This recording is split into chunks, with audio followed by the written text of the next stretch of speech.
ভাইয়া একটা প্রোটেকশন নাও ভাইয়া, গরিব মানুষ 3-4 দিন ধরে কিছু খাই না ভাইয়া, একটা প্রোটেকশন নাও। হেই বেটা, আমি প্রোটেকশন নাই কি করব? আমি কি বিয়া করছি নাকি? যা বেটা। ভাইয়া অনেক গরিব মানুষ ভাইয়া, 2-3 দিন ধরে কিচ্ছু খাই না। তা আমি কি করবো?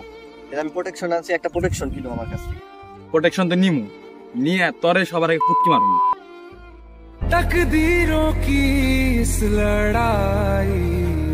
ভাই না কিরে, কি ব্যস্ত আছোস? প্রোটেকশন ভাই, কত দিয়া আছে নে? 400-500। সব আমার দিয়া দে। কত হইছে নে?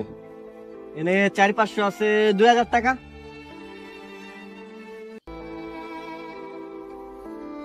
ধন্যবাদ ভাই।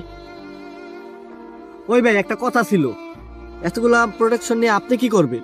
আমি এই সব প্রোটেকশন নিয়া গরিবের মাঝখানে বিলাই দিমু, যাতে তোর মতো এই গরিব মাদারচোদার পয়দা না হয়।